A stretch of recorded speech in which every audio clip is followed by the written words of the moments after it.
It's just like uber busy. This is epic. So, 3, 2, 1. I'm a stay-at-home dad looking after the newborn, and to keep him sleeping, I like to sing to him about hacking. Look, I love to relax with a good book, but the problem is I never read enough about Hacking. Well, everyone's agreed to drop everything because it's 9:45. And Kirk and Andy have declared today's topic is... Hacking. It's Kirk and Andy's Hacking Hour. Good morning. Yeah, ready. Welcome to Kirk and Andy's Hacking Hour. We're blatantly ripping off Hamish and Andy's Happy Hour. Absolutely so.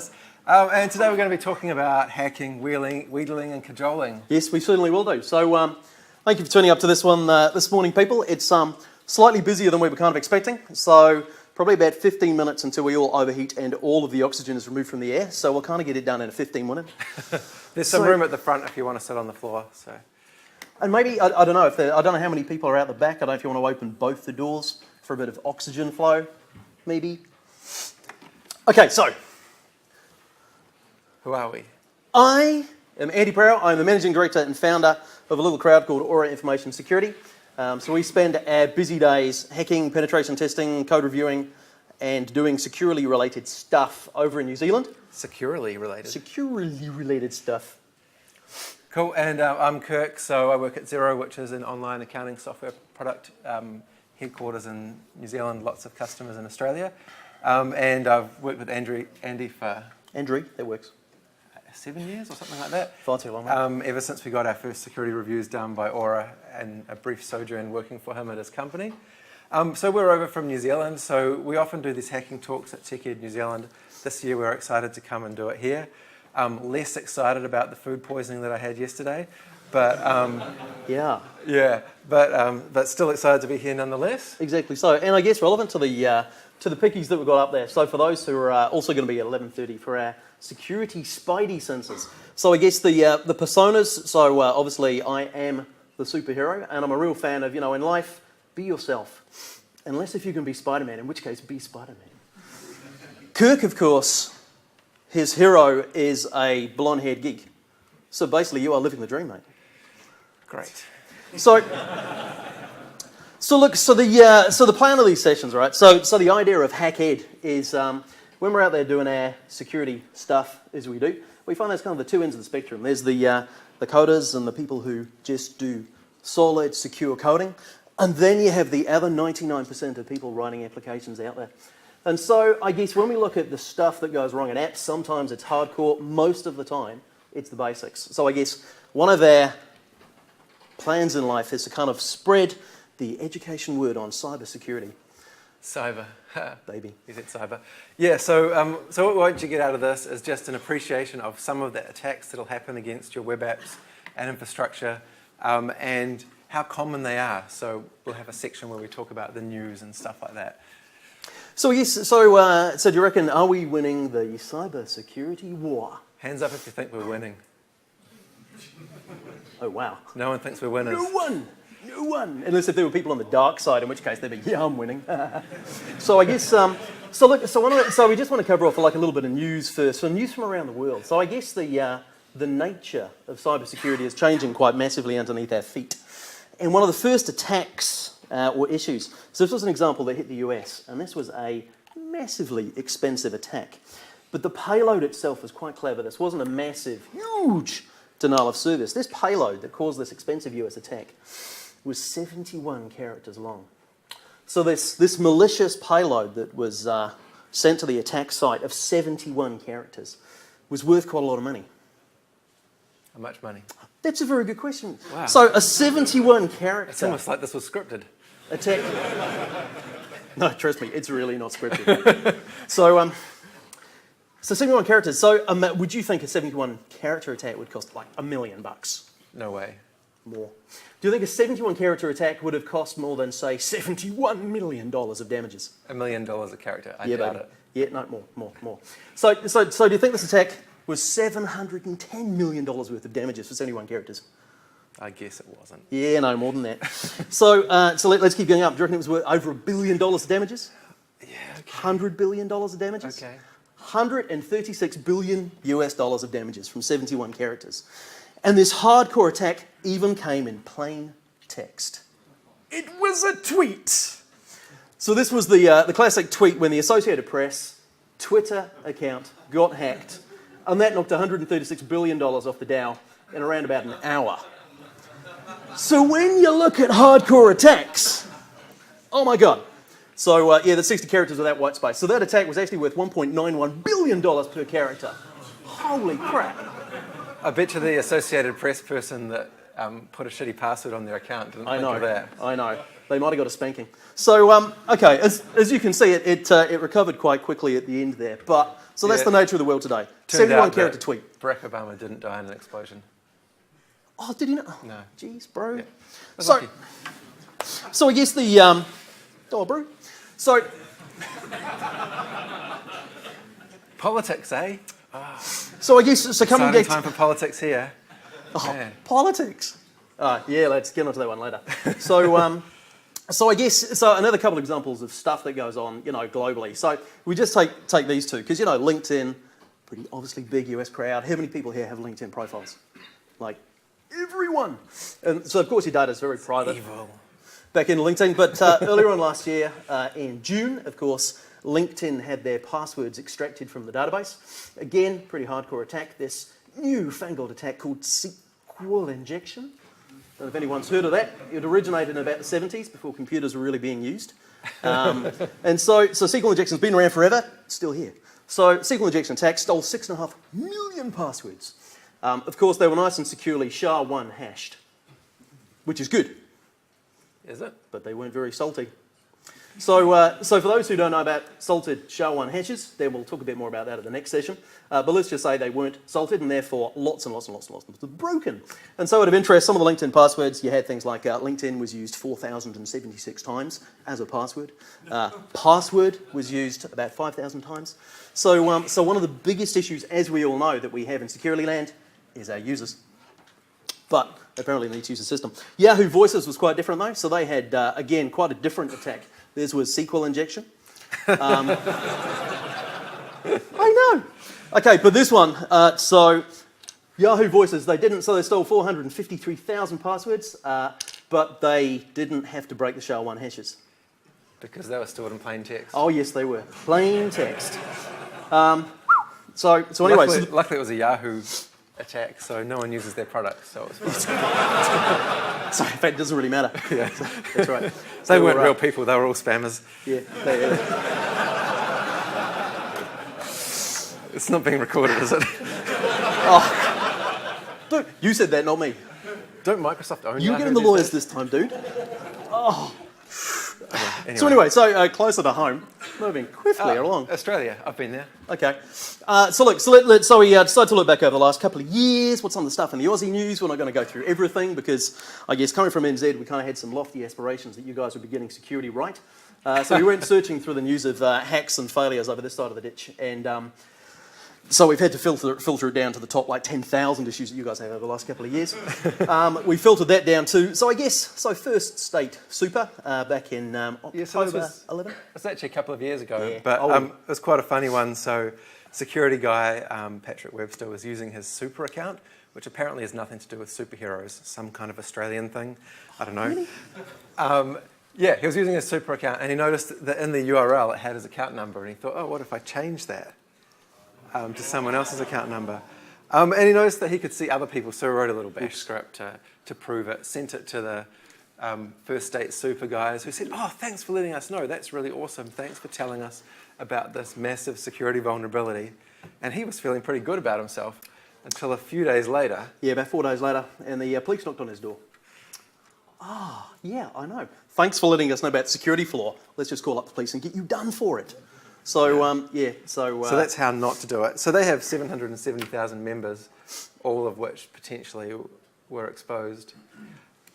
and if this was New Zealand, we would right now talk about exposed members, but we won't because it's a new audience. So we're going to behave this time for a while. I don't know, it's going to get hard though. Oh no, dude. The next one is Australian Australian Post. So apparently these are some kind of antiquated, like send an email, but you print it out on paper and put it in an envelope. Yeah. I think it's because the delivery. distances are so big over here, Yeah. and it kind of like goes on the plane. Yeah, Like, so I don't really understand their business model. Yeah. But I don't think it's not going to take off. Seriously, Yeah. no way. So, but they had quite a different issue, didn't they? kind of. I mean, they basically had a website where you could look at your signature and tracking information for your parcels, and if you change the parcel number, you'd see someone else's tracking information and signature. So, in fact, it was exactly the same issue. Pretty much. Okay. Yeah. So, yep, also known as direct object reference for those people who have heard of that phrase. Anyone heard of that phrase? Well, you have now. So everyone's going, yeah, I just heard it like 3 seconds ago. Good, excellent. Oh, yes. When you Can you ask do to the back? Oh, no, hang on. I forgot. So, oh, yes. So hang on. Please hold, callers. We have, so chocolate that I, in fact, bought, unless if you go and check out like the little media room around the corner where half that chocolate's missing. Social engineering, come on. 2 immediate chocolate bars. So the first one, in fact... You're not going to get it to them. I can try. Oh no, I might kill so. Okay, here we go. Chocolate bar. Oh Wow. almost. So like, I think it's the difference in temperature, the humidity in Aussie. NZ, that would have made it, mate. That was easy. We have different gravity. Now hang on, the other fella here. So fella over on the far left hand side of the glass says, yes, you were the first fella in the room following us. So well done on your keenness, and you're trapped in. So you're not going to be the first fella to leave. So chocolate. Oh. They're small bars, so we shouldn't actually cause too much real harm. Snickers, very satisfying. Okay, Sorry, let's keep get on going. with the talk. So hack number 3. And number 3, we had to get something about the government in here. So if we were in New Zealand and we're talking about IID, we'd get into trouble, but that's fine. But we're over here, so we can talk about your Aussie tax office. So this is also a business model that I don't understand.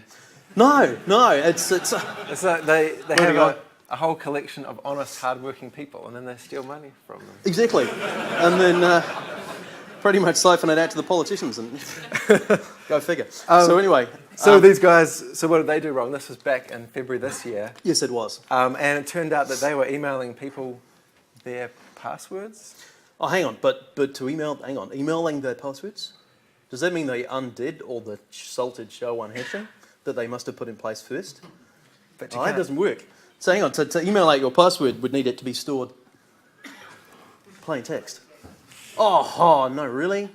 Oh, we'll move on from that. Plain text, but okay.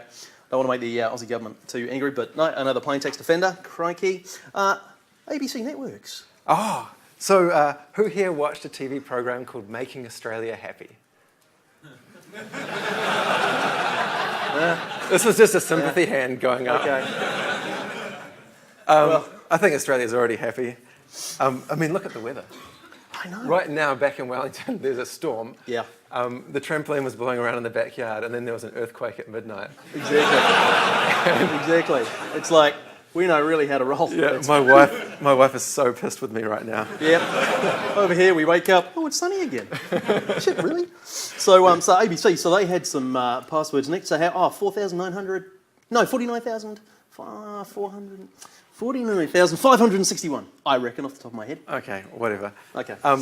So yeah, that was an online forum for some TV show, and the passwords ended up on a hacking website Postman. about 2 years ago. The hashes of them turned up there about 2 years ago, but people only really realised in February this year that Yeah. that's where they came from. Exactly. So, but one of the interesting things, so then they were unsalted SHA-1 passwords. So out of the passwords, there's a fellow, Troy Hunt, he's got one of the, he's doing a preso later on today as well. So he had it in his lab, one of these little AMD Radeon 7970 hardcore graphics processing units. The cool thing about that is you use those sort of GPU graphics processing units to break lots of password hashes. So that little setup did 4.8 billion password hashes per second is how many that can do. So when you're looking at, how many passwords can it break, so it can try 4.8 billion MD5 hashes a second, or it can do 2.2 billion SHA-1 hashes. So as an example, it took him 45 minutes to break half the passwords out of the database. So when you're looking at hashed stuff, so you've got to put in concept, so using a machine like that, it takes, if you had 8-character password using uppercase, lowercase, numbers, and special characters, an 8-character MD5 hash can be broken, all of them can be broken in 42 hours on that kind of machine. So that's why MD5 is broken. That's why we don't use that these days. And Anyway, that's, moving that's on. not even that fancy a setup, really, is it? It's like one commodity box. stuff. One box. So this I is why don't- the NSA don't care about how big your passwords are, because they just bought thousands of PlayStations. I don't think ABC's making. So, ABC's not making those Australians happy. So Crown, we had to do this one. So this was earlier this year, wasn't it? April? Oh yeah, Crown Casino. Oh, that just kind of looked fun. It was like an Ocean's 11 between the, a big high roller and... Yeah, so there Looks wasn't like a lot of information about how this actually happened. The casinos seemed like they didn't want to share too much. Yeah, fun but to that. apparently he got away with $32 million. Exactly. Which I think even in Australian dollars is quite a lot of money. Yeah. Apparently he had some inside help with the cameras in the casino, so he could see what the other players were playing in their hands. Absolutely. And so he was able to bet accordingly. So hacking through surveillance. So I guess if you also look at the other one that I just thought was quite interesting back in June, so Google, they didn't really get hacked, but their Wharf 7 location in Sydney did. So some researchers broke into the building management system just for a laugh. And I guess what that demonstrates is, we do like what you call red teaming. So the difference between, say, penetration test is where we try and break your website or your wireless network or your iPhone app, because we're at the wrong conference for that, mate. Your Windows 7 Nokia app. So what they did for that one is, broke into the building management system and therefore could gain physical access inside the building. So this is the classic old insider threat where now you can't trust your network, you can't trust anything on your network. So it even happens to the best of us. Google, tax one of the office. ones, that's right. So I guess, so the Globe's under cyber attack, so is Australia. NZ, we have a couple of issues ourselves over in NZ. We've had at least one attack, or one security issue, maybe a couple more. So in New Zealand we have a version of eBay called Trade Me. Anyone heard of Trade Me? I think it might be a small player over here, but basically it owns the entire auction market in New Zealand. Absolutely. And every few years someone tries to set up their own auction website to compete with Trade Me, but Trade Me has basically 50% plus of New Zealanders using it to buy and sell Which is stuff. what, 3,000 users. Yeah. So, I know exactly. There's like 3,000 servers have to run that. So this is some rich guys did a big song and dance about how they were going to compete against Trade Me, and so they were going to build their own eBay auction system, and they had 40 servers, and they'd done all this development. And what date did they launch it on? October. I can't remember which day in It October. could have been like the 11th of October. It went live. To big fanfare, TV ads, Absolutely. It was billboards, huge. buses. That's right. And on the 12th of October, Just the regular old developers noticed, that's a little bit weird. Wrote a few blog posts. And the site went offline for 6 months while That they is fixed correct. all the security issues. That is correct. So it was a big launch for 2 days. And it's funny, when they relaunched in April this year, they didn't make nearly as much of a fanfare about it. No, it was a very quiet effect. They weren't quite as proud of how many servers they had. They weren't quite as proud of how many $1 million they'd spent outsourcing the development overseas. And some of the popular things, so they had plain text usernames, passwords stored in the cookie on the local machine, which apparently there's better ways of doing that. And they also, funnily enough, like a bunch of the other examples we've had, you could directly manipulate the URL. So if the URL contained the bid price of the auction you wanted to bid on, and you changed it, then you could basically manipulate other people's auctions and the bid price and the buy now price and anything else you kind of really wanted. So so they had a couple of minor glitches. Teething, I swear. What else we get over our side of the ditch? So we've had, like for instance, the Met Service website had some issues a couple of years ago. This is in the biggest storms that we had in Wellington at the time. We had snow. It was awesome. It was really cool, actually, wasn't it? Yeah. Yeah. It's the only snow I've ever had. Yep, so all the schools are shut and it's a bit of a laugh. But what was interesting is that the hackers chose that time to upload malware onto the Met Service website. So because everyone was really busy clicking in and seeing how the weather was going, then in fact the Met Service website was owning your machine if you had an unpatched browser, if you hadn't been patching your Java plugin, your Adobe Silverlight. Reader. Exactly. Oops. Yeah. Of course, we've had some political hacktivism. The day before our general election, so I haven't seen any Aussie sites that have been dorked over today, but we had the Solid Energy, Coles of New Zealand website, turned from solid energy into stolen energy. So there was a bit of a greenie campaign, and what was quite interesting is that Greenie started tweeting about the fact that it happened about a minute after it got hacked. How would they know? It was so convenient. Interesting. Plausible deniability. So I guess the question there is that if you know of something that's been hacked, at least give it like 2 or 3 minutes before you start tweeting it to the world. Jeez. And I guess, and so, you know, I don't want to have too many slides up there, of course. You may have heard of that large German fella who's probably going to be running for Prime Minister in the next few years, Mr. Kim.com over in NZ. And so we've had some issues there, and we've also got the GCSB spying issues. I don't know if that's something that's made news you guys over are here. part of the Five Eyes as well, so you've probably been following all the spying stuff that's going on internationally. It was illegal for the GCSB to spy on Kim.com, and so they had the choice of stop spying or change the law. So yeah, so the law. So we got just passed new law recently. change. Yeah. Absolutely. Which is easiest way to do it in NZ. It's like, that's and fine. so apparently you're allowed to use the full might of the US and other Five Eyes intelligence network to fight terrorism and track down terrorists. Oh, and also look for guys that are stealing MP3s. Yeah, which is pretty important. So Pretty important. So anyway, so look, one of the other bits that we've seen a little bit of as well is search defacement.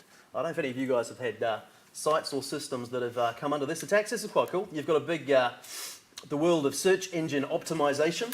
So this is the world of search engine destruction of the competition. So basically the point here is that you have your website hacked, and instead of uploading here what might look like it was just about to be rude adult content, instead what you do is you upload it in such a way that it's only visible to the bots. Yeah, so you put it in tags. So it's display none. Regular site visitors can't see it. Absolutely so. So what we have here, so just so that we're quite clear, so what will happen is, say for instance, a organisation that gets owned in this way, then all of a sudden when you start searching for, say, things like Viagra, you will find the target site or porno movies. And the reason you find it is that the dodgy content is put in tags that are only available for, say, the Google bot, the Bing bots. So in other words, when it is crawled by the bots, it returns the dodgy content, links to, you know, objectionable content. And so what it does is you'll suddenly find your site gets taken off the rankings because you're now adult content only. But if you go and view the site, and if your users view the site, nothing to be seen. So it's actually invisible, and you think your site's perfectly happy, but you've now been destroyed in the search results. So it's actually, we found that as quite a common. What's that Ministry of National Development doing with Viagra? What are they developing? It's Strategically planning. strategic. And so look, so probably the second to last one to cover off is some 3DOS. So anyone heard of this 3DOS phrase? I guess who's heard of the DOS phase? DOS? Early 80s, mid 80s? Yeah. DOS 3.3 was the Yeah, best. I actually thought DOS was, but apparently MS-DOS took over and, you know, never looked back. So, DOS... They'll be able to build a company around that. I reckon. It's already done. So denial of service, and I guess can happen in many forms. I forgot our anniversary last year. There was around a 6-month denial of service. But the one here for DDoS is a distributed denial of service. So the point of that is that, so if I'm DOSing Kirk, I'm just going to attack him. You're not talking about the anniversary thing, are you? No, I'm not. No. Okay, cool. It's been more than 6 months for you. You can keep DOSing me then. DDoS is when I attack Kirk from many locations, and a 3DOS is where I attack him at many different layers. So I'll attack the network stack, but then I'll also attack the application as well. And this is actually... I'm finding this example a bit uncomfortable, actually. We should have talked about this before. We should have done it. Is this was it the going up the stack or the different layers? Which bit actually... Oh, no. Remember, new audience, oh man. Some things are best not left. I know. Well, hey, look, we might have already crossed the line, in which case we might as well just have fun now, because they're not going to ask us back next year, are they? So, Okay. forget it. Let's go crazy. So I guess, so the... So this was a language competition perfect. site, wasn't it? Yes, it was. So school kids could answer questions about different languages and prove that they'd done their study. Absolutely. And then they ran a competition last 10 year. days in May. Absolutely. And so what actually happened is that for some reason, this Language Perfect Schools website, so it's been used by schools in New Zealand and Australia, within hours of it launching, it actually comes under a massive DDoS attack or distributed denial of service attack. Takes it offline in the first few hours. we, as a small plug, were actually brought the site back after 4 hours, and it then stayed up the other sort of 9.5 days. But that's another story. But while it was actually under attack, so the network layer, so at its peak, it had 1.5 million network connections were being made per second. So that was what, flooding the network layer. It ranked to over 500 meg of traffic coming through. And in 10 days, it had 200 billion network connection attempts were made on the site. Plus, it had the full layer 7, so it had scanners crawling it, looking for security vulnerabilities. It was going through searches, password brute forcing. So it was a fairly diverse attack against what you'd think was a fairly simple little website. But one of the things, so it did stay up, it did survive extremely well. And so for a chocolate bar, the Minister of Education at the time raved about what a great success it was, talking about the political side of life. And this fella here. Anyone know the amazing double life of this fella? Midnight Oil. Who said Midnight Oil over there? Oh, absolutely. Again, woo! Jeez. Oh, that's all good. That's all good. And the fella in front of you is texting, so I nearly killed him, but that's all right. So,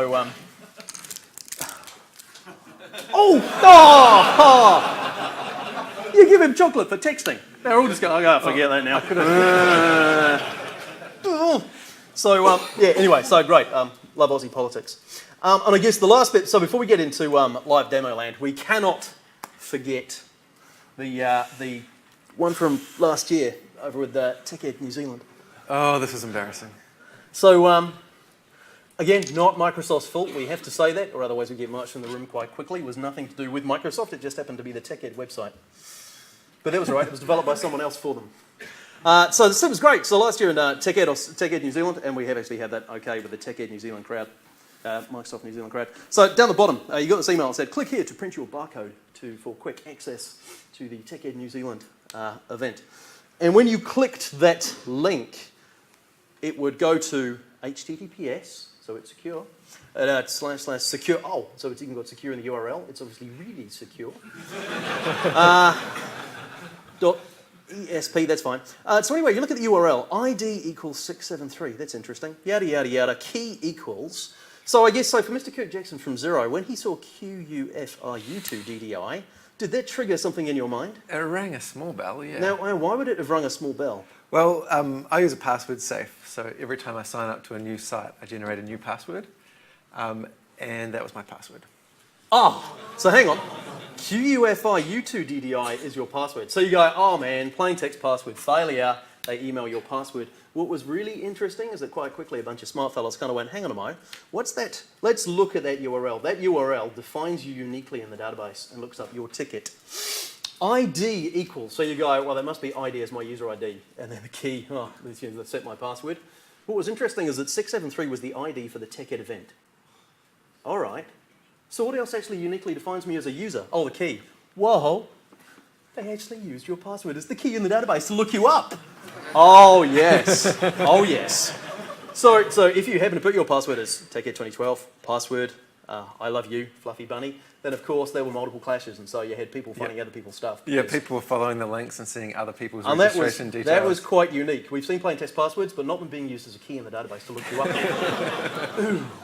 So that was quite cool. In Microsoft Defense, Avenue's got a severe beating and fixed that within hours, funnily enough. But again, so I guess, so we're highlighting here that a lot of security issues that we see aren't actually relevant to the systems you're writing. It's actually going to be the systems that some numpty in marketing said, let's use that third-party vendor. And there's absolutely nothing under your control whatsoever. And the other thing is it's not just big US companies that get attacked. As you saw, it's a lot of companies in Australia that get attacked, places where we work. I mean, assuming we have no morals, we might be working for the tax office. And these attacks could happen to software that we write. Absolutely. Yeah. So really we have to think about the different ways that our systems can be attacked. And I guess that's what we're going to do a little bit of now. Yes, we are. So what we're going to do now, so we're now going to do some Wheedling and some Cajoling. So we've done some, stuff's broken. Setting the scene. Yeah, so now we get serious. Or did we start serious? We started serious. Either way. Yep. So we're going to do some Wheedling and Cajoling, which is going to involve some demos. And so this is the bit where we have the two of us here with two machines, because I can guarantee that stuff will break. But the first demo, before I flick over to Kirk, have you just flicked over? Oh, it's over to you now. That's it. You've No, you broken keep it. talking. Okay. Oh, you've got a reminder. You've got a bus to the airport coming soon. Oh, yeah. Okay, cool. Cool. Can I close that? Yeah, you can. That's fine. Cool. Okay. No, it's over on you. It's on your screen. I'm going to Okay. go over here and press your button then. So, don't touch my buttons. So the first kind of attacks that I'll talk about are denial of service attacks. So we talked about the language perfect one, which was kind of a network-based denial of service. They did go up to the application layer. But a lot of the ones that I've seen lately have been where it's the actual application that's being used legitimately that by an attacker that's causing the server to melt down or the network in your server environment to break or something like that. So different ways that your application can kind of melt down. If you've got a database connection leak on a particular page in your site and someone requests that page 100 times, it might use up your whole pool of connections and then no legitimate users can connect to the database anymore. Maybe you've got a file upload thing that writes to disk. So if I just write a few files, it'll fill up your hard drive, and web servers tend to get unhappy when the C drive's full. Well, that's where you get the zips of doom, where you modify a zip file to say it's actually 3 terabytes of a text file containing zeros. Modify the header and so upload a tiny little zip file, but as soon as it gets uncompressed on the server, it just goes... Fills up the whole server. Yeah, we did a demo of that a few years ago. It can get quite messy to demo that. Yeah, so I must admit, the denial of service break your application demos are the ones we now learn to do last. In hindsight, you'd think that was quite obvious. Yeah. When you go, oh look, this really crashes. Oh crap. Quiet. CPU, so say you've got a section in your application that's doing some funky calculations, generating reports, running lots of CPU-intensive operations. If someone requests that page 10 times, maybe they'll use up every core on every server in your web farm and no legitimate traffic will get through. Nothing will be able to run.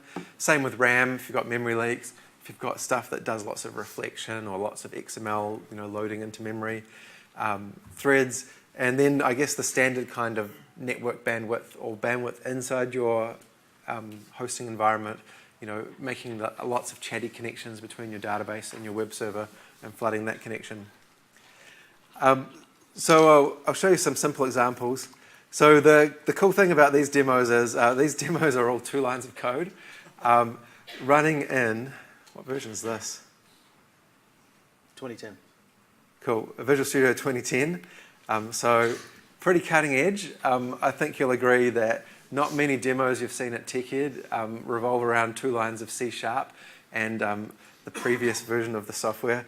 But You're pretty well talking this up. This is good. yeah, I'm talking it up. So the first category of attacks we'll talk about is XML attacks. So lots of web apps deal with parsing content. So uploading files and checking if they're valid images, uploading Word documents and pulling the metadata out of them, it's like a SharePoint style thing.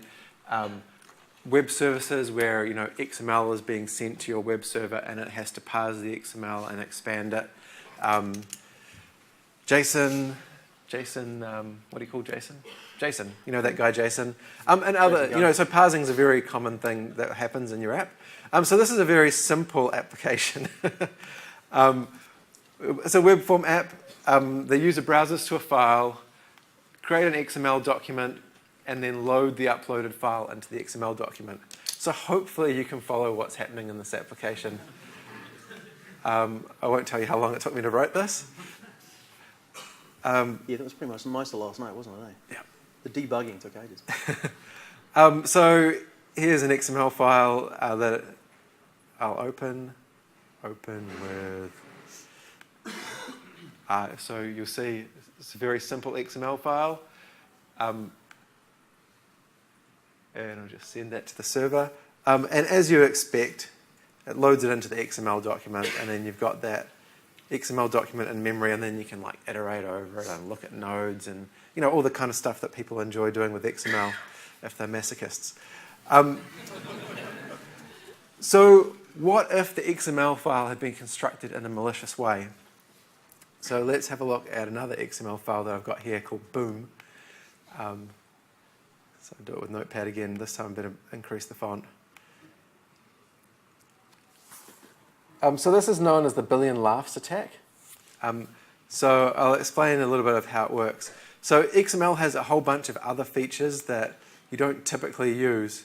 One of them is you can define your own entities. So in my XML here, I've got an entity called M that I've defined.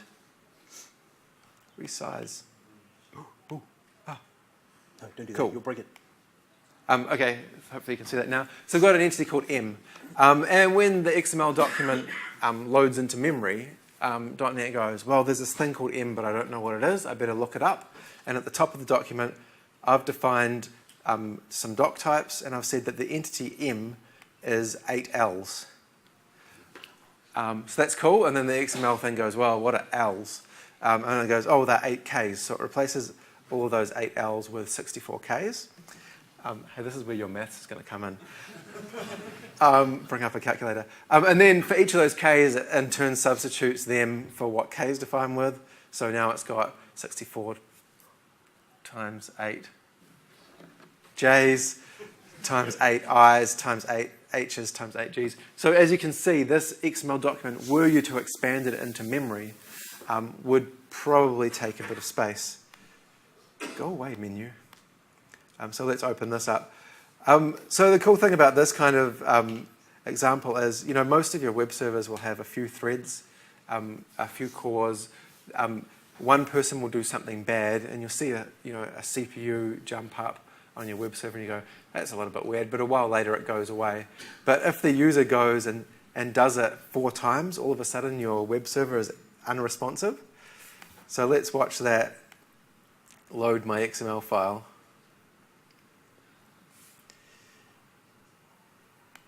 Come on, Billy. Okay, so here's my web server process here. Okay, it's up to 94% CPU and 234 meg of memory. And basically that's just going to keep going until it gets to the billion mark when it's fully expanded that document. How much code have you got that takes an XML file and opens it? Like, everyone has code that does this, right? Well, it's basically the first thing you do. Oh, I've got an XML file. Let's open it and start to parse it. Yeah, so this is an entity expansion attack. It's a very common one. Pretty much any time I'm reviewing an app that takes XML, I'll try chucking a few of these things in. So I just had to kill that, which is hopefully my computer recovers. Luckily, in newer versions of .NET, so .NET 4, and you can tell it's .NET 4 because I've reskinned the application. Ready?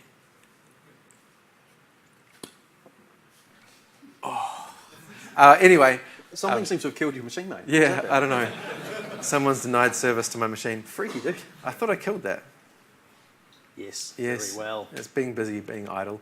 Anyway, so in .NET 4, Oh, there you go. Woo. now it's got protection for this. This particular attack. So now when I try and load a big document into memory, it'll try for a while, and then when it reaches a certain size, it'll stop with an exception. And so this exception is the input document has exceeded a limit set by max characters from entities. So this is an example of where the framework's evolving to help protect you against attacks. Now there's heaps of different attacks that you can do with XML. So if you're building apps with XML, I recommend you look at the OWASP site or look around on the web for XML attacks. So there's different attacks where you can, you know how I had the entities in that file, I can say, you know, &m expands to this file on disk. And so I can upload an XML file to the server that points to, you know, c/autoexec.bat.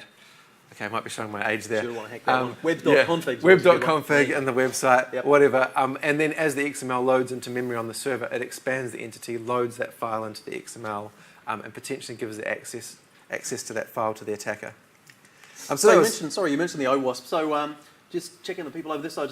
People have heard of OWASP? We've got some takers. Just for those who haven't, if you're doing web dev, Open Web Application Security Project. So check out owasp.org. So if you're doing any banking or PCI stuff, that's all referring to the OWASP top 10 vulnerabilities. So if you're doing any web security stuff, OWASP would definitely be a resource to check out. Another one that I see a fair bit is developers using regular expressions. And you've all heard the old joke about, you know, You had a problem, so you thought you'd use a regular expression, so now you're lonely and living alone. But was that the joke? Something like that. I liked it though. Yeah, so we use regular expressions all the time in our code because it's a nice, simple way to effectively make a little parser for some input. Unfortunately, other than those people who live alone, no one really understands what it does at all. No, so what they do is they make the regular expression compiles into a finite state machine that evaluates the input. Which, of course, why would you not from a string of garbage? And goes through your input character by character looking for a match. And so here's a really simple regular expression. This is matching any string that's comprised of digits. So digits plus means one or more. So when this is matching the string 1, 2, 3, the first thing it does is it matches 1 and moves its little placeholder up to just past 1, so that's matched. Then it matches 2, yep, that's also a digit. Then it matches 3, and it goes, I've reached the end of the input. My string matches, woohoo, I'm happy. If I put a bad character on the end of my input, you'd expect this wouldn't work because my regular expression doesn't allow X's in it.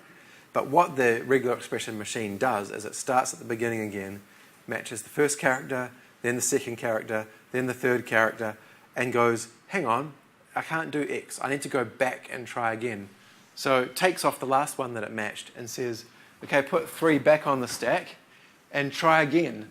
But there's no alternative in my regular expression. I'm only allowed digits, so I can't try again. So it basically has to unwind and go, this failed. So that goes on for a little while, but it stops. For a more complicated regular expression like this, where the only real difference is that it's got the brackets capturing the digits and saying you can have more than one set of digits, it pretty much matches the same way, right? With simple input. So it matches the 1, then the 2, then the 3, and it's good. But with bad input, the behavior is different. So now it matches the 1, stores that in a group, matches the 2, puts it in the same group, matches the 3, puts it in the same group, and goes, I can't match the X, so I need to go back a little bit. So it gives back the 3 to the stack and tries again. There's an alternative that it can use. It can make a new group with a 3 in it. So it puts the 3 in another group, and then it tries to match the X again. Still can't do it, so put the 3 back. Still can't, there's no alternative, so it puts the 2 back, makes a new group with the 2 in it, and then winds back because the X doesn't match, and tries making a new group. And you can see that this backtracking behavior is causing a lot more effort to happen in this regular expression execution. So I'll show you my awesome 2-line demo. So here's a website I prepared earlier. So this is just a simple web forms page. It's got a text box. It's got a validation control, which is running server-side, that has a regular expression. And you'll probably be pretty familiar with this if you've been around and done ASP.NET programming. There's a bunch of regular expressions out of the box that come in the picker. And so this, at the moment, is just going to match an email address. And just in case you don't believe me, it'd be a real shame if my 2-line demo didn't work, because that would really show that I don't know how to program. So if I put in something that's not an email address, it says boohoo, and if I put in something that matches the syntax of that regular expression, then it says yay, and the regex runs. So that regex is probably fine, but what if we took that regular expression that I had before and shoved that in my control? So just find it. So that was this one. Darn it, excuse me. So if I change the regular expression on this control to that one that does lots of backtracking, which was that digit matching one. So obviously you wouldn't really use a digit matching regular expression to match email addresses. Your users would probably get upset pretty quickly, unless they, yeah. Anyway, so this, for good input, this runs fine. For bad input, like I talked about, it'll be doing a bit of backtracking, but it also runs fine. The interesting thing is when the input is almost good but slightly bad, things get slower. So, oh, that wasn't too bad. Getting a little bit slower. Taking longer. Oops. So if you had this regular expression in your website, if someone typed, it's probably like a 30-character string, it just took maybe 10 seconds to run. Oh dear. Say someone typed that into the email address box on your website. This regular expression is going to run pretty much forever, backtracking, because each extra character doubles the amount of work it has to do in backtracking. So it's not using lots of memory, so that's good, I guess, but it's using lots of CPU. So lots of our apps use regular expressions in them to parse stuff, to validate. And you've kind of got this security by obscurity. Like, people probably don't know what your regular expression is, so they probably wouldn't know how to craft the input that breaks it.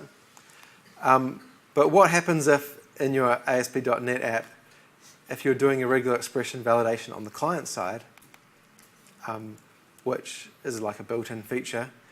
So now when I use my app, it's actually running in JavaScript, the regular expression. It's not sending the data to the server and running it there. And in JavaScript, you can actually see the regular expressions that are in there. Excuse me while I scroll.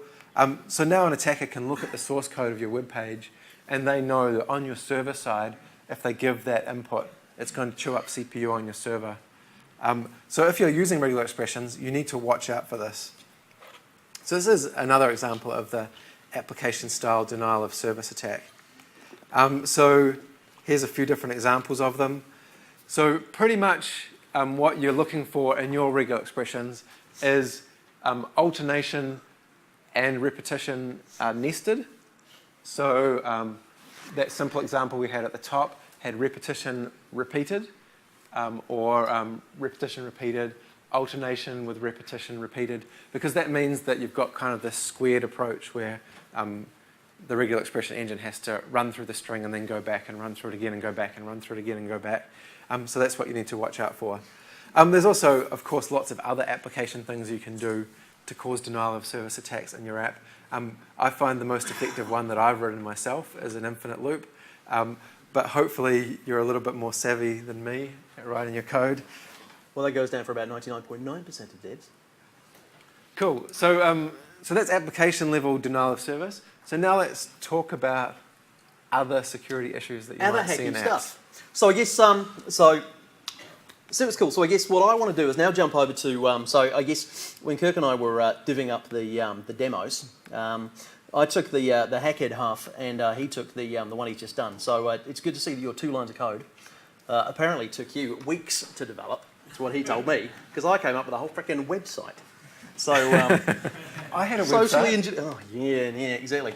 So I guess so for this bit, so what I want to do is just demo and just show lots of different generic security issues that we see in the wild, lots and lots and lots. Hopefully a bunch of them you guys will be familiar with. Now, so what, just as a quick intro into this, so this website is designed, you can log in and do stuff. The point of it, it's written in .NET, obviously, has a SQL Server database at the back end, and it's one of these sites where you would log in and see lists of sessions that are happening at an event like this one. This doesn't actually happen to be the events of this conference. There's too many. So what I'll do to kind of walk through, so the first one I want to show is we see lots of sites that are flipping in and out of HT and HTTPS. So in this day and age, as a rule of thumb, just if anything is taking any private data, personal data, anything they want secure, just stick it over HTTPS. It's so easy these days. We still see sites flipping in and out of. So as an example, so a bit of HTTPS session hijacking to next stuff. So what I'm going to do, right, first of all, let me just log into this website. And so what I'm going to do first of all, let me just log into this website as Andy Prowl. A really strong password. Bing. Cool. So it says, hey, Groovy, welcome Andy Prowl. So that's fine. So we know who we are. So what I'm going to do, poof. I'm first of all going to run my browser through a local proxy. So if anyone's doing any web security stuff, you should be quite familiar with this kind of approach. you run a local proxy, run your own web traffic through it. It's also the sort of thing that you might do if you're capturing someone else's web traffic, say if you were using a shared public Wi-Fi that wasn't encrypted, like a in-room Wi-Fi or something along those lines. That's the sort of thing. Microsoft event. Exactly. That's the sort of thing where you would sit there and just capture lots and lots of HTTP traffic. So if you're on a wireless that isn't encrypted, you can usually just capture all of the other traffic that's floating around. You just put your wireless card in promiscuous mode and just go and surf other people's stuff. So all the time they're browsing over HTTPS, that's fine. But what happens if they're not? So what I'm going to do, so this is my burp. Burp is our proxy of choice. So what I'm going to do is just run my local browser through burp just to show you the example. So what happens now? You can also use Fiddler for this, which is a free one. Burp you have to pay for. But Burp's got other kind of web attack tools in it, as well as being a proxy. Cool. Which is why we like to use it. So I'm running over HTTPS. I've accepted my proxy cert. So what it does mean is that I can see down here the traffic that's flying past. That's beautiful, okay? Yeah, that's fine. Start it again. You'll notice that Burp is written in Java. No, yeah, which I think is actually a pretty unstable platform. Yeah. So that's really good. So I like it when the demo gods actually kill the app within around the first 12 seconds of running. But that's fine, we're all good. Nah, that's fine, delete that. Crikey Maluma. Inserts off. Ding ding. So what I have here is a tool called Burp. It's a local You've done proxy. this already. Oh yeah, sorry buddy. So what I'm going to do, let me let's try that again. Go over the, yeah, I understand the risks. Yeah, that's fine. If I wasn't So the reason it's doing this is because Burp is generating a fake SSL certificate, so it can decrypt his traffic going between his browser and the real web server. Cool. Yeah, so that's what that was doing. So what we're going to do, so over HTTPS at the moment, so imagine now I am sitting elsewhere surfing your traffic. Now, although I am successfully intercepting this HTTPS traffic, if you've ever run something like Wireshark to sniff network traffic and you've sniffed wireless traffic, you'll see HTTPS traffic is absolutely secure, unbreakable, you can't see what it is. So what I'm going to do is log into the site, as we had before, and Brow, that looks like me, yes. I think your password was AAAAA. No, it's one down there, Z's, mate. Oh, there's it. So that's cool. So everything's over HTTPS. So imagine now all of these requests are things I cannot see if I wasn't outside of this proxy. But what the site does, I can also link over here, poof, to the HTTP version of my site. And say, for instance, now I'm merrily logged in, I'm going around, and all I've done is just gone to one page. It could be a request for a CSS, it could be a request for an image, but I've now just gone to access something over HTTP, and then I hop home again to my HTTPS site. That's all I did, nothing special. Now, if you're not careful, the sort of thing that can happen here is over HTTP, I only loaded an image. So why would I care about going over HTTP to load an image? Well, what I'm just highlighting down the bottom of the screen here, and for those who are sitting down the bottom, you get best view of anything that's not actually on the screen. But so the stuff that's just there, I'll scroll it up for you to give you a slightly better view. So what we're seeing here is some of the information that would be transferred over an HTTP, over HTTP. For instance, stuff like the session ID and our ASPX auth token. So as an example, just by making one request, so this is now flown in the wireless, so if I'm watching your HTTP traffic, sniffing the wireless, so this would be the sort of traffic that you don't want someone else to nick. Because all I need to do is if I fire up, again, how about we go for another, so we'll do a new private window. I would be using IE at the moment. That's all I'm going to say, I would be using it, because I should. So if we go to readybaghackhead.com, so, it's, why is that ticking? Well, that's broken. So all an attacker would need to do is watch that cookie going over HTTP and insert it into their own session, and they can log in as Andy. But obviously Andy's code has some issues. Maybe you're already in the private window? Oh, bro! Jesus, how come you made the smart decision? If you use Internet Explorer, this would never have happened. No, that's a good point. Tell you what I'm going to do, right? Woo! Let me, so imagine instead, I've got a, shush. So it should be just in a normal new window. Ay, ay, ay. Sometimes it's the demo guide, sometimes it's just... You know what I have to work with here? So, aha, look, I'm not me. Well, no, okay. So look, so what we'll do for this one. So this is my non-me session. So if I'm now, sorry? The bad guy. Yes, the bad guy. So I've got one window over here that is my real guy, being Andy Prowl, and I have my other window here, which is my hopping around the place, which is my not. You're Beautiful. doing an awesome job of the alt I know. tabbing there. Do you like it? So, so all I'm going to do here is just, so this is just a little quick one at the beginning, crikey. Here we go. So all I'm going to do is just refresh this session. What I've done though is I am just intercepting the request coming through. Have I just taken the right window? Have I just taken the wrong window? Continue through. Right, let's just try that one again. So this is my one. I'm not logged into this window. Do the login. Capture it there. There should be where I can. Boof. There we go. So all I've done in that very long, obfuscated way, and so this is where the demo should work properly, is all I've done is captured the HTTP session token and the ASPX auth token while the session was outside of HTTPS, replayed it in here, and what we should hope to see is kind of what we saw before. Yay! Where my hacker session is now logged in as Andy Prowl. So that's simple session hijacking, and so there's a bunch of .NET settings that you need to put in place to not have things like session tokens and ASPX auth tokens sent over non-HTTPS. But so that's that. So if you don't know the settings to turn on, so that's some of the issues. When we see sites hopping in and out, you don't have to have the mentality that says it's only my credit card details and login credentials that need to be over HTTPS. The rest of my site doesn't have to be. Stuff like the session tokens and auth travels with every request as well. I guess 10 years ago, people didn't like to use SSL or HTTPS for all their traffic because it was expensive to compress, and also had to pay for certificates. But these days, certificates are cheap and CPU is cheap, and you've really got to do it.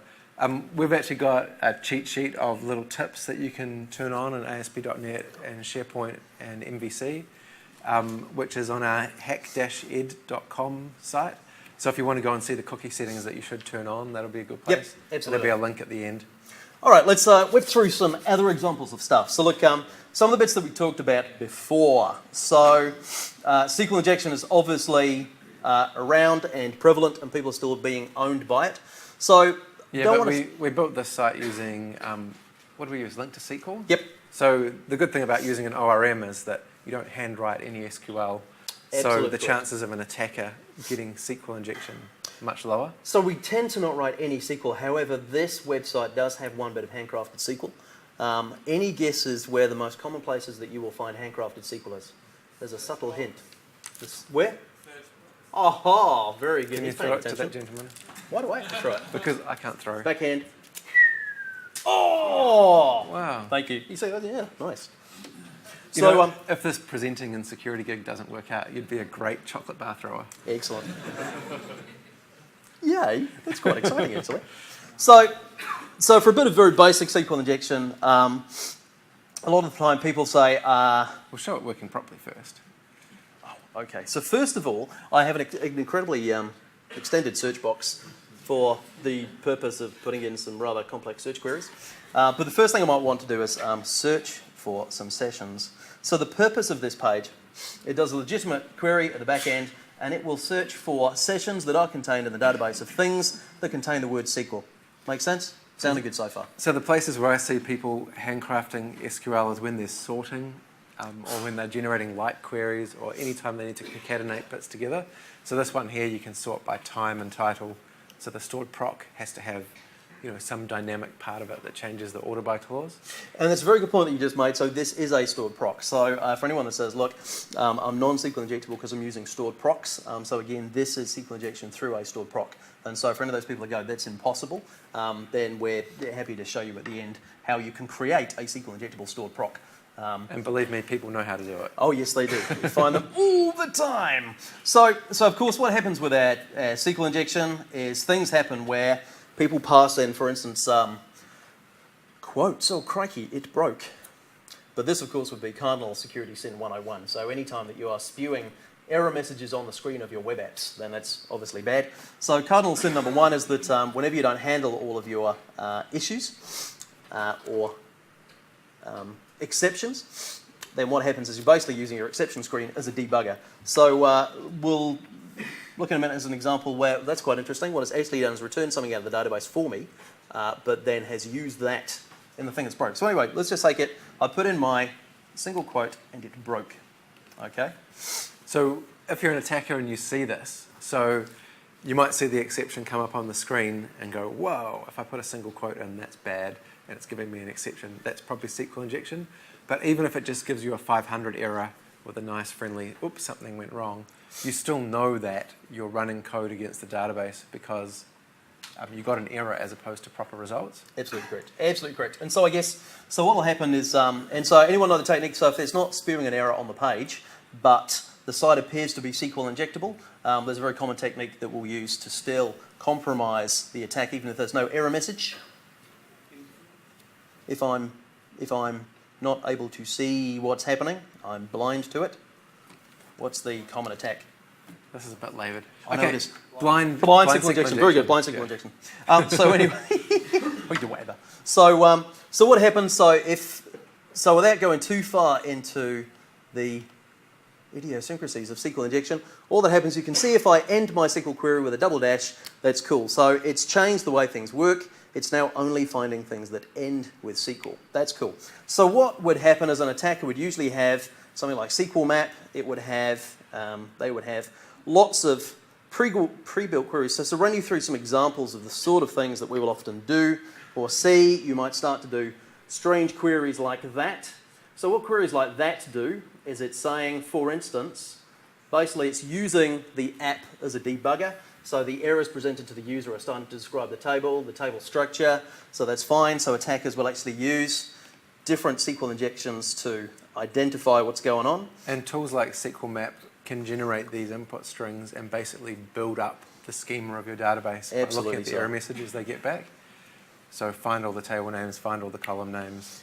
You get strangeness on SQL queries. So again, so what happened here? So things a minute ago in the results were telling us the names of columns. You can write different queries that will now tell you the types. So I've now got the error message starting to say the types are failing, but what it's also doing is again spewing the contents.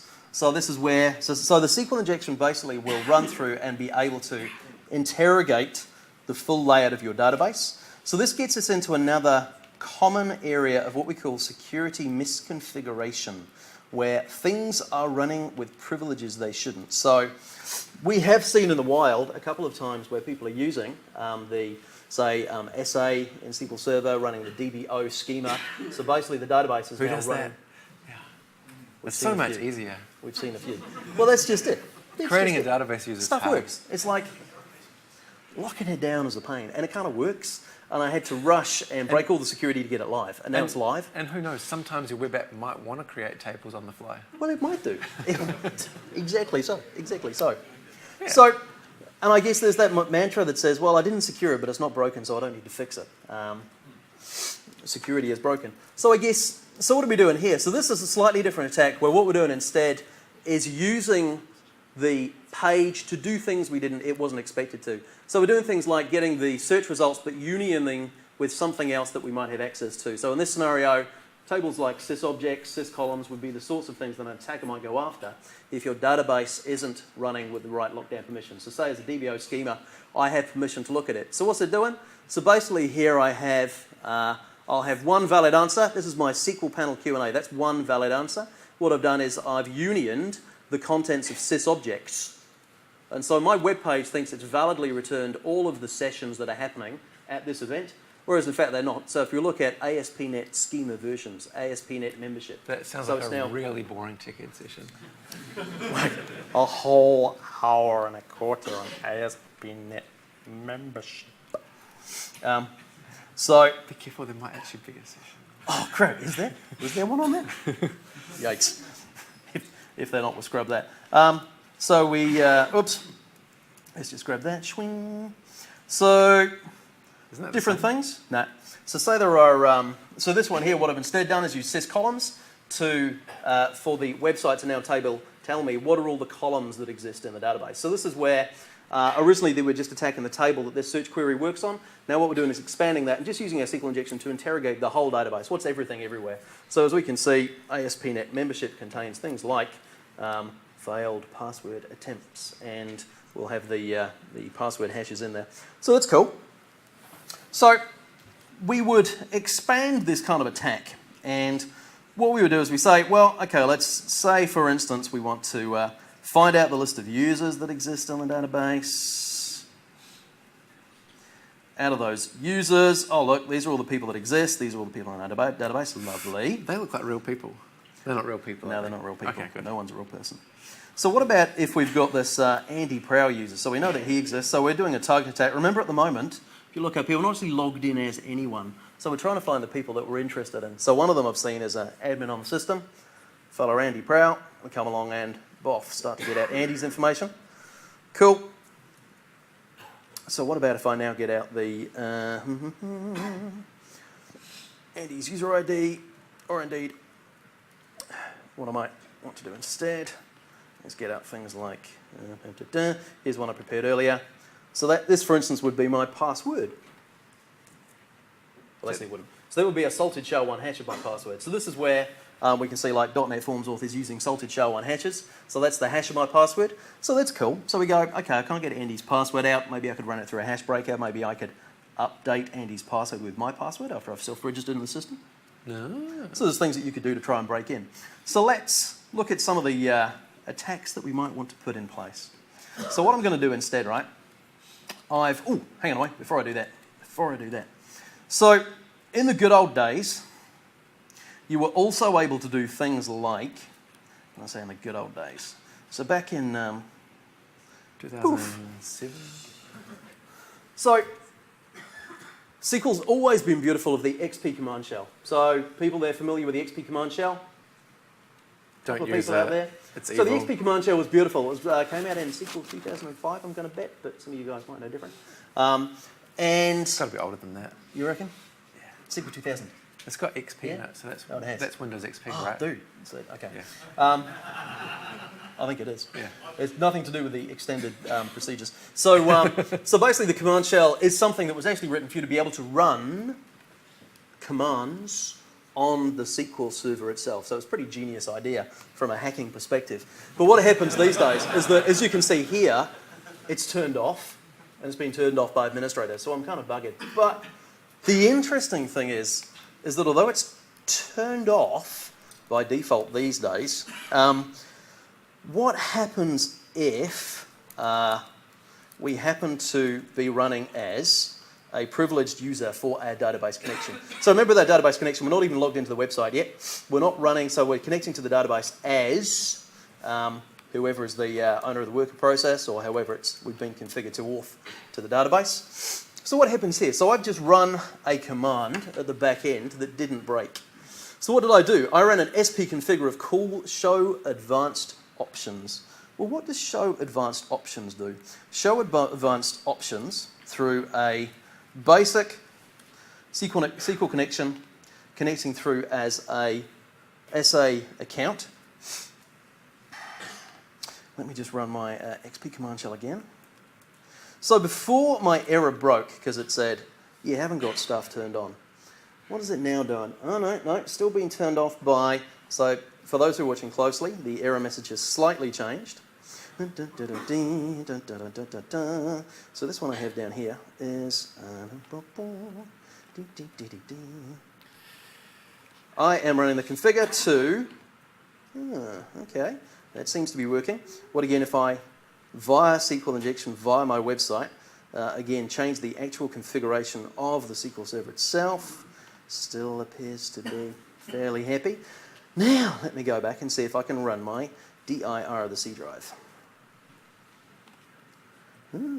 Stuff didn't break.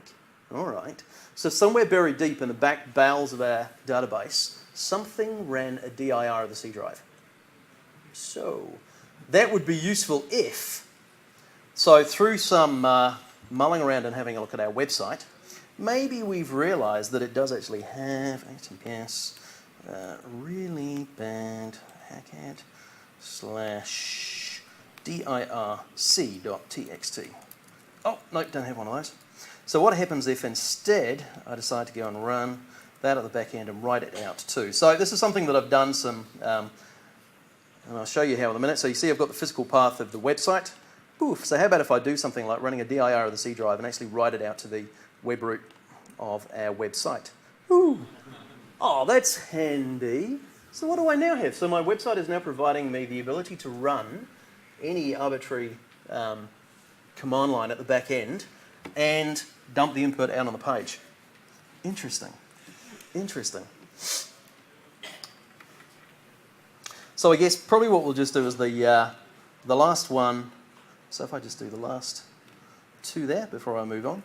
So let's just say we run this search instead.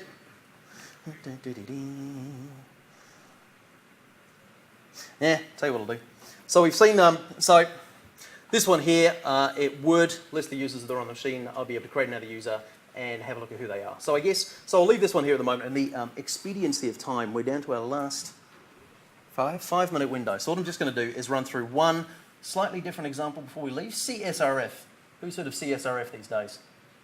So CSRF is becoming more prevalent. So let's make it a bit easy. Cross-site scripting. So who's heard of cross-site scripting, first of all? That should be pretty much everyone because cross-site scripting is prevalent anywhere. So cross-site request forgery, CSRF, this is one that we're finding more and more prevalent in many, many sites. So what I'm going to do, right, as a quick wrap, let me log in as Kirk Gone Bad. Nice. Yeah, that's you, buddy. So what I'm going to do, Kirk Gone Bad. Boff.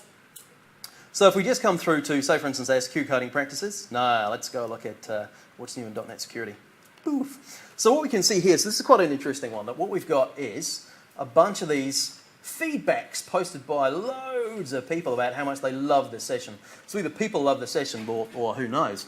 But let's look at the last entry. The entry was done back on, so there's nothing here by Mr. Kirk. Yeah. Right. So normally what you would have to do is, I've gone bad. I've got 2 minutes, I can do this. Boof. Okay, that's you leaving a comment.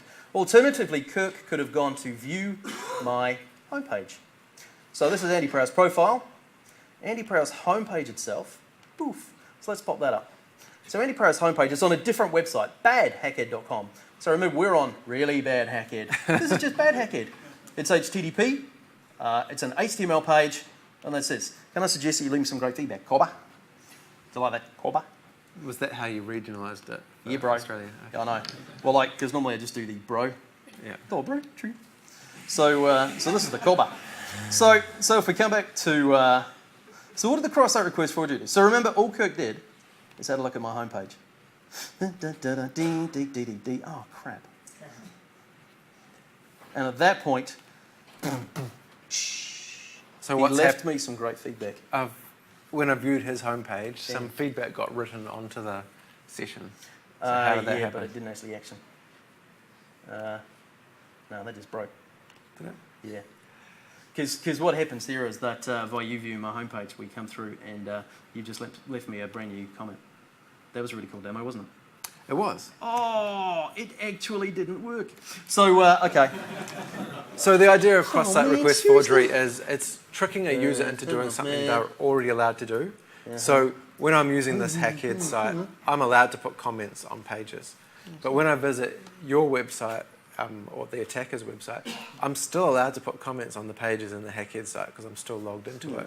But my browser is on a different website. So if I go to this other website and it's got a form that posts back to the Hacked site, then that post back will go along with my cookies, it'll be logged in, and it'll write the comments on there. Yeah, well, there we go. Hey. So that's the way the cross-site request forgery works. And had that worked, that would have been really cool, and you would have seen the thing at the end. You know what, Andy? Yes. I reckon we don't get to talk enough. Why are you putting on the romantic jazzy music? I think it's time for some jazz talk. If anyone's got any questions, feel free to fire them out now. But you know, Andy, I've really enjoyed our time together today. So have I. So, thank you very much. Hey, Andy, Yes, Kirk. you know how you're talking about that denial of service with your wife? Ah, yes. Are you ever- really going to do that just because my demo didn't work at the end? Oh. Hey, Andy, Yes. you know how you went for a walk on the beach the other morning? Yes. Romantic stroll. A romantic stroll on the beach? Yeah. Yes. When you walk in the sand, do you Yes. become Sandy Andy? Really? Nah, yes, I became Sandy. If you were holding a hammer, Yes. walking on the sand, would you be Handy Sandy Oh, Andy? no. Really? Yeah, yes, I would be Kirk. If you were holding a woman's hand named Mandy. Okay, is there any real questions? Well, look, it's 1 o'clock, so no, it's not. It's 11 o'clock. Oh, it's 1 o'clock in New Zealand. Look at that. It's 11 o'clock, so we're breaking for a bit of morning tea now. So you guys probably want to shoot off quite quickly and grab some morning tea before it goes. And then come straight back, because we're back in here at past. We are. So the one we got at 1:30 is your Spidey security sensors. So what we're going to be doing in half an hour's time for those people who want to come back, which may be an empty room, I'm not quite sure, is actually going to be how you recognise this kind of stuff going on in sites. So how do you recognise when sites are vulnerable to attack? See you back in half an hour. Thank you very much. Thank you very much.